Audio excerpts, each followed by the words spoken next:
So, in the last week, we were discussing about that agrarian crisis. Now we will discuss about the corporate farming. The corporate farming is the term that describes the business of agriculture, specifically what is seen by some as practice of the mega corporation involved in the food production on a very large scale. It is the modern food industry. तो corporate farming जैसे हम बोलते हैं कि farming और farming is related to agriculture and corporate is related to the business. तो ये हम बोलते हैं कि बिजनेस ऑफ एग्रीकल्चर की जिसकी हम प्रैक्टिस हम बोलते हैं कि उसको डिस्क्राइब करने के लिए जो मल्टीनेशनल कंपनीज या मेगा कॉरपोरेशंस है वो अपना पैसा किस में लगाती है, फूड प्रोडक्शन में लगाती है। और आजकल ये फूड इंडस्ट्री ज़्यादा मॉडर्न फूड इंडस्ट्री हमको मार्केट में दिखाई दे रही है। It includes not only the farm itself but also entire the farming chain of farming related to the business including food supply, seed supply, agri-chemical, storage, transport, distribution, marketing and advertising and retailing retail shop. सो यहाँ पे आपको क्या बताया गया है कि जो corporate farming है वो किससे जुड़ा हुआ है, फूड सप्लाई से लेके, सीड सप्लाई से लेके, केमिकल से लेके, स्टोरेज से लेके, ट्रांसपोर्टेशन, डिस्ट्रीब्यूशन और मार्केटिंग सब तक वो जुड़ा गया है। या फॉर एग्जांपल जैसे बोलते हैं कि सीड से लेके मार्केट में हर एक स्टोर में और हर एक स्टोर से हर एक के कस्टमर के पास वो पहुंचा हुआ है। समझा? Do understand? Yes, do ma'am. Okay. अभी आगे बात करते हैं। The term corporate farming also includes the influence of the company on the education, research, public policy through their education, funding, government lobbying efforts।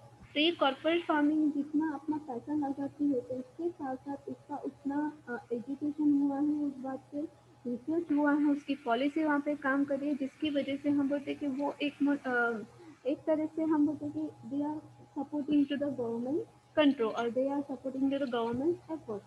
Corporate farming is often used as synonymously agribusiness and it is seen as the destroyer of the farm family। So as we have seen that one coin has a two sides or that advantages and disadvantages. Once on the one hand that they are just spreading, corporate farming is spreading just like a huge corporation in the international market, the same way it is also destroying the family farm। Means हम बोलते कि जो local distributors होते हैं या हम बोलते किसान वगैरह होते हैं उन पे वो ज़्यादा इम्पैक्ट दिखाई देता है। समझा? समझा? हाँ या ना? Yes, ma'am. Okay. Corporate farming in India and its impact. Agriculture and retailer are the world's largest industry। तो एक तो पूरा हम लोग देखें जो हम लोग देखें जो एग्रीकल्चर है हम भी because our Indian economy is based on the agriculture. तो एग्रीकल्चर और रिटेलर ये दोनों वर्ल्ड की सबसे लार्जेस्ट इंडस्ट्री है। They increasingly being controlled by the few giant corporation based in the developed countries. Develop countries में जैसे हमारी फॉर एग्जांपल इंडिया वगैरह है तो ये डेवलप कंट्री में आते हैं। तो ये जो हम बोलते हैं कि एग्रीकल्चर और रिटेलर सबसे ज़्यादा बढ़ रहे थे। एक तो किसकी सपोर्ट की वजह से बढ़ रहे हैं कि फॉर एग्जांपल मल्टीनेशनल कंपनीज है जो कॉरपोरेशन है वो जो अपना पैसा लगाती है इसकी वजह से वो इंडिया में ज़्यादा बढ़ रहे हैं।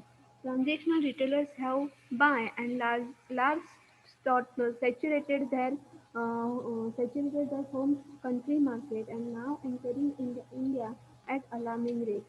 तो हम बोलते हैं कि जो हम बोलते हैं कि transitional retailers means international retailers है या हम बोलते हैं कि इंटरनेशनल मार्केट में जो रिटेलर्स हैं वो अपना पैर इस हम बोलते हैं कि डेवलप कंट्री में जमा रहे हैं और इंडिया में तो वो सबसे ज़्यादा से ज़्यादा पैसा कमा रहे हैं। Driven by the huge opportunities for the profit, Indian corporations so aggressively expanding into the agriculture and the retail sector। क्या क्या बोला जाता है कि फॉर एग्जांपल जितना ज़्यादा हम बोलते कि इंडियन कॉर्पोरेशन की कोई भी कंपनी हो तो उसका मेन एम क्या होता है कि सबसे ज़्यादा उसका पैसा कमाना। तो वो अपना पैसा इस दो जो लार्जेस्ट इंडिया मीन्स वर्ल्ड की लार्जेस्ट इंडस्ट्रीज है एग्रीकल्चर और रिटेल सेक्टर उसमें वो अपना पैसा कमाती है और पैसा लगाती है। The cause is concern is because this is happening without proper regulatory framework, lack of comprehensive understanding of likely impact of agriculture in the jams and the retailing in the particular, the two largest sources of the livelihood in the agriculture। तो यहाँ क्या बताया गया है कि जितना भी हम बोल सके कि फॉर एग्जांपल जितना मेगा कॉरपोरेशंस का एम है, एक तो सबसे ज़्यादा अपना इंडस्ट्रीज एक्सपांड करना और दूसरा है प्रॉफिट पे प्रॉफिट कमाना। लेकिन उसमें क्या हो जाता है कि फॉर एग्जांपल जैसे हम बोलते हैं कि उसका रिटेलर और एग्रीकल्चर सेक्टर में उतना अंडरस्टैंडिंग, या हम बोलते हैं कि लेक ऑफ कॉम्प्रिहेंसिव अंडरस्टैंडिंग वहाँ पे जो हम बोलते हैं कि जो वहाँ पे हमको नहीं दिखाई देता। कैसे नहीं दिखाई देता कि फॉर एग्जांपल जो किसान वगैरह होते हैं, एक तो उनकी परिस्थिति हम बोलते हैं कि इकोनॉमिकली बैकवर्ड है, दे आर इलिटरेट। उनको समझाना, उनकी भाषा में समझाना, या कैसे किस तरह से बीज बोया जाए, या किस तरह से पेस्टिसाइड्स का इस्तेमाल किया जाए, या फर्टिलाइजर का इस्तेमाल किया जाए, वो नॉलेज उनके पास तक पहुँचना चाहिए। तभी वो दोनों जैसे बोलते हैं कि एक दूसरे का जब सपोर्ट होगा तभी वो उभर सकते हैं। सो ये हम बोलते हैं कि एक कॉरपोरेशन के लिए that is the hurdle for them. Do you understand? These are the hurdles for them. Do you understand? हाँ या ना? No ma'am. नहीं समझा? आगे फिर से देखते हैं। नहीं। द कोर, जस्ट मिनट, आपका क्या यहाँ पे क्या दिया है? The cause for the concern is because this is happening without proper regulatory framework and lake of comprehensive understanding of likely impact on the agriculture general and retailing in the particular। कि जैसे for example हम बोलते हैं कि sugar cane है, okay, sugar cane है ना, ये जो क्रॉप है की जिसको हम बोलते की आपण त्याला मराठीत म्हणतो ऊस, तर ह्याला सगळ्यात जास्त पाणी लागते, ह्या पिकाला सगळ्यात जास्त पाणी लागतो। की फॉर एक्झाम्पल एका गावामध्ये तो पीक उगवलेला आहे किंवा तो पीक उगवणार आहे, आणि जे आपण म्हणतो की मल्टीनॅशनल कंपनीज आहे की फॉर एक्झाम्पल त्यांनी सॉफ्ट ड्रिंकसाठी आपण म्हणतो की इंडस्ट्री टाकली त्या गावात, तर आपण जसं आधीचा क्वेश्चनमध्ये बघितलं होतं की जे आपण फॉर एक्झाम्पल सॉफ्ट ड्रिंकसाठी जास्तीत जास्त पाणी लागतं, तर ते अंडरग्राउंड वॉटर अंडरग्राउंडच्या जे पाणी असतं त्याच्यातनं पाणीचा वापर करतात। मग ते पाणी कुठे कमी पडतो की लोकल जे कम्युनिटी आहे किंवा बाबा लोक गावात जी राहणारी लोकल आहेत त्यांना कमी पडतं, की मग म्हणतात की जे त्यांच्याकडे जी शेती वगैरे आहे त्यांना ते कमी पडतं। मग हे आपण म्हणतो ना की लेक ऑफ कॉम्प्रिहेन्सिव्ह अंडरस्टँडिंग, की हे त्यांच्यामध्ये ते कमी दिसतं। समजलं? समजलं?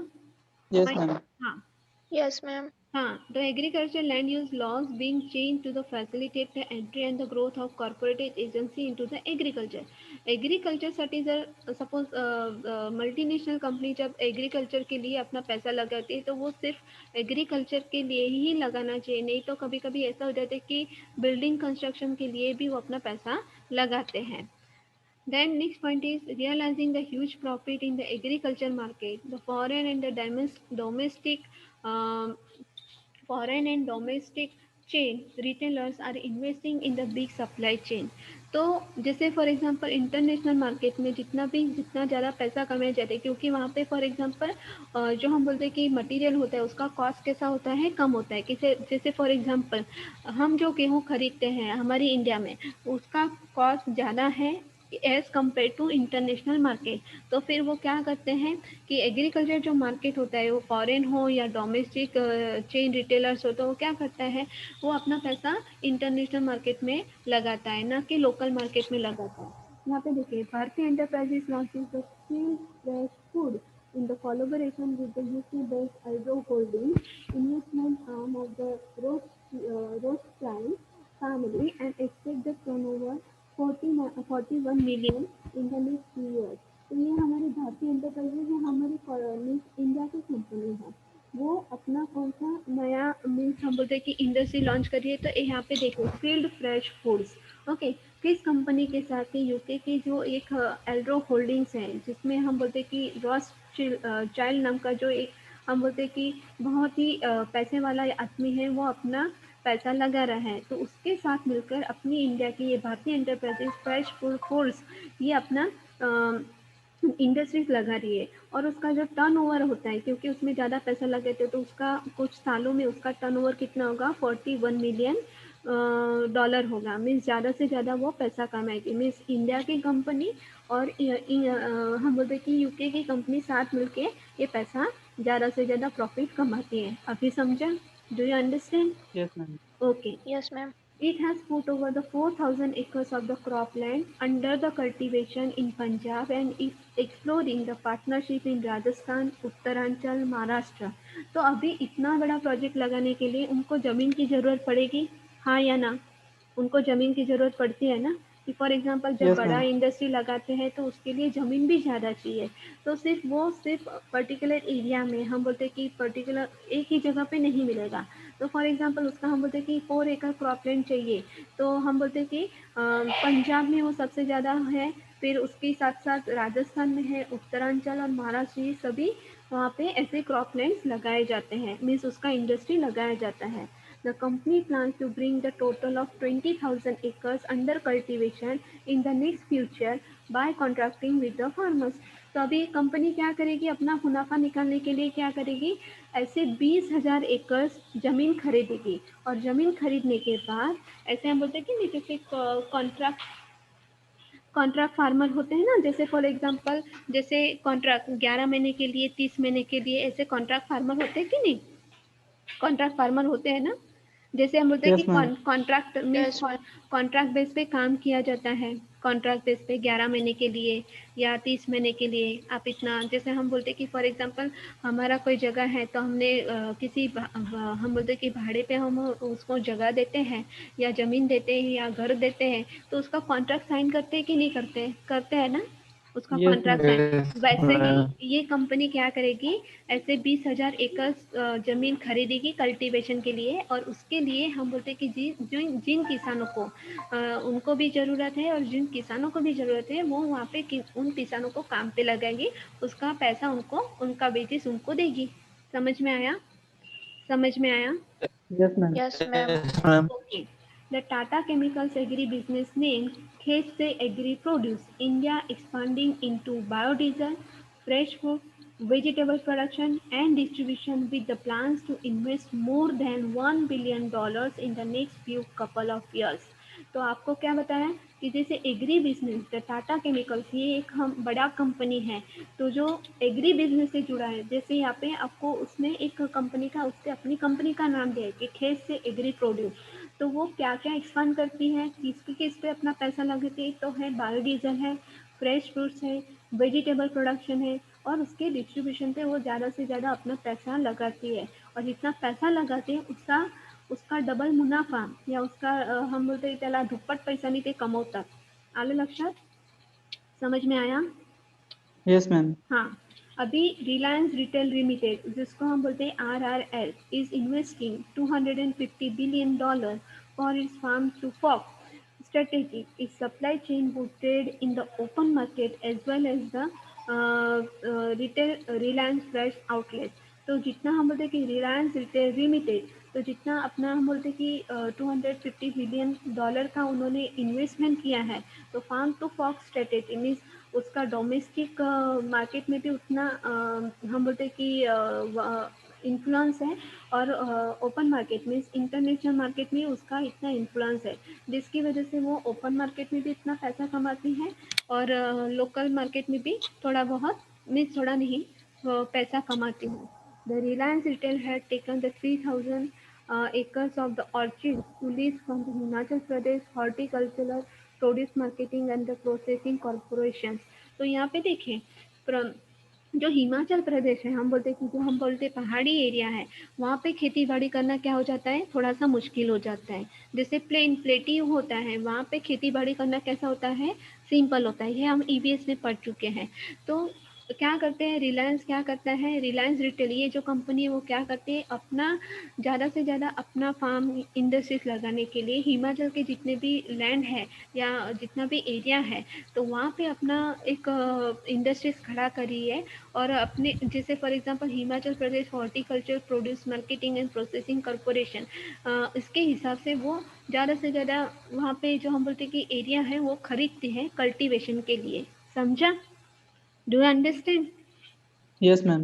Do you Yes, understand? Ma'am. Okay. अब Yes, हम ma'am. आगे बात करते हैं, in the other word the corporate farming both foreign and domestic will control at every drive every aspect of agriculture production to the distribution to the final sale.